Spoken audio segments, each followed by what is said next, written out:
নমস্কার বন্ধুরা, মিঠু কুকিং চ্যানেলের আরেকটা নতুন রেসিপিতে আপনাদের সকলকে অনেক অনেক স্বাগতম। আজকে আমি ব্রোকলি দিয়ে নতুন একটা রেসিপি করে দেখাবো। তো তার জন্য পুরো ভিডিওটা দেখতে হবে। ভালো লাগলে লাইক, কমেন্ট, শেয়ার আর অবশ্যই চ্যানেলটাকে সাবস্ক্রাইব করতে হবে। তো চলুন শুরু করা যাক।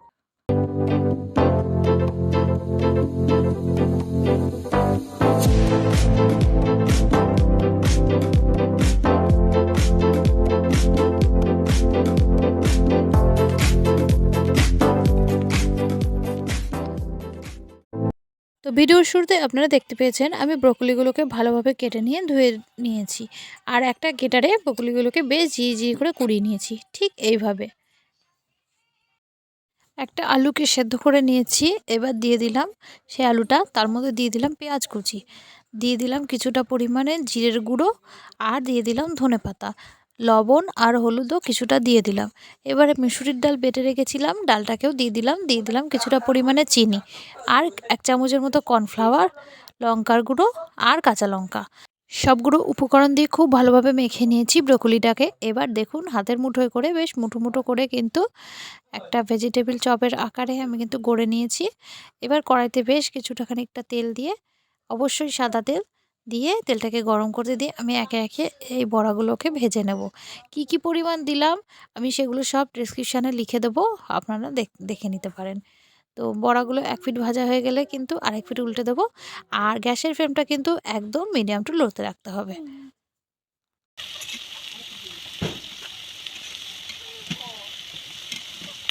এক পিঠ ভালোভাবে হলে তবেই কিন্তু আরেক পিঠ উল্টাবেন, নইলে কিন্তু ভেঙে যাওয়ার চান্স থাকবে। তো আমার বড়াগুলো হয়ে গেছে ভাজা, এবার আমি এগুলোকে তুলে নেব। বড়াগুলো ভাজা হয়ে গেছে, এবার চলুন যাই পরের স্টেপে। তেজপাতা আর গোটা গরম মশলা আর জিরে নিয়ে নিয়েছি ফোড়নের জন্য। একটা কড়াইতে কিছুটা পরিমাণ সর্ষের তেল গরম হতে দিয়েছি। এবার ফোড়নটা আমি এর মধ্যে দিয়ে দেবো। ফোড়নে আছে লবঙ্গ, দারচিনি, এলাচ আর তেজপাতা, সাদা জিরে। একটা আলুকে আমি সেদ্ধ করে নিয়েছিলাম, আলুটাকে আমি তেলটার মধ্যে দিয়ে দেবো, দিয়ে আলুটা একটু ভেজে ভেজে নেব।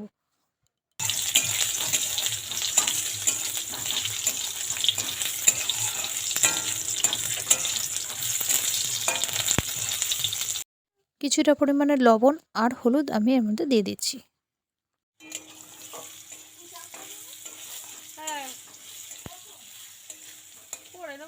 এবার দিয়ে দেবো আদা বাটা। কিছুটা পরিমাণে জল দিয়ে দিলাম যাতে আদাটা পুড়ে না যায়। এবার দিয়ে দিলাম জিরের গুঁড়ো আর ধনের গুঁড়ো, দিয়ে মশলাটা খুব ভালোভাবে কষিয়ে নেব।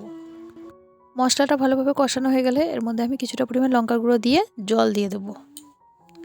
কিছুটা পরিমাণ লঙ্কার গুঁড়ো দিয়ে আমি ভালোভাবে নেড়েচেড়ে জল দিয়ে দিয়েছি। এবারে তরকারিটা একটুখানি ফুটলে আমি ভেজে রাখা যে ব্রকলির পকোড়াগুলো সেগুলোকে আমি একে একে করে সব দিয়ে দেবো। আস্তে আস্তে করতে হবে, তাড়াহুড়ো করা একদম চলবে না, তাহলে কিন্তু বড়াগুলো ভেঙে যাবে। আর বড়াগুলো দিয়ে কিন্তু বেশিক্ষণ ফোটানোও যাবে না, তাতে কিন্তু ঝোলটা টেনে নেবে। আমি এখানে খুব বেশি ঝোলও রাখিনি আর বেশি গামাখাও রাখিনি। আপনারা যে যেমন খাবেন সেই পরিমাণে জলটা দেবেন। তো বলতে বলতে তরকারিটা একদম রেডি হয়ে গেছে। এবার ওপর থেকে কিছুটা পরিমাণে ঘি আর গরম মশলার গুঁড়ো ছড়িয়ে দেব, তাহলেই রেডি হয়ে যাবে ব্রকলির তরকারি। তরকারিটা হওয়ার পর বড়াগুলো কিন্তু একটা একটা করে এরকম করে কিন্তু থালায় আমার মতো তুলে নেবেন। তা না হলে হবে কি, সব ঝোলটা যেটুকু ঝোল বাঁচবে সেটুকু কিন্তু টেনে নেবে। আর দেখুন কত সুন্দর হয়েছে দেখতে। আজকের ভিডিওটা একটু এলোমেলো, সবটা হয়তো পারফেক্ট হয়নি, তবু আপনাদের যদি ভালো লাগে লাইক করবেন, কমেন্ট করে জানাবেন, আর চ্যানেলটাকে অবশ্যই সাবস্ক্রাইব করবেন।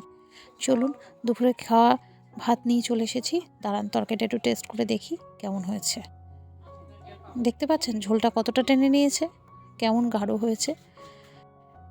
দাঁড়ান আগে ব্রকলির পকোড়াটা টেস্ট করি। আর পকোড়াটা ধরে দেখছি তুলতুলে নরম হয়েছে, আর সত্যি মুখে দিয়েও অসাধারণ লাগলো খেতে। এইভাবে সত্যি বন্ধুরা যদি বানিয়ে খাওয়ান, সত্যি বলছি আপনারা কিন্তু সবার কিন্তু প্রশংসা তো অবশ্যই পাবেন। আর তরকারিটা দেখবেন খেতেও কিন্তু অসাধারণ হয়েছে। তো চলুন বন্ধুরা, ভিডিওটা তাহলে আজকের মতো এই অবধি। দেখা হচ্ছে নতুন রেসিপি নিয়ে পরের রবিবার। ততক্ষণ পর্যন্ত সকলে ভালো থাকবেন, সুস্থ থাকবেন, আর মিঠু কুকিং চ্যানেলের পাশে থাকবেন। চলো দুপুরের ভাতটা খেতে খেতে তাহলে আজকের মতো সকলকে নমস্কার জানাই। সকলকে অনেক অনেক ধন্যবাদ।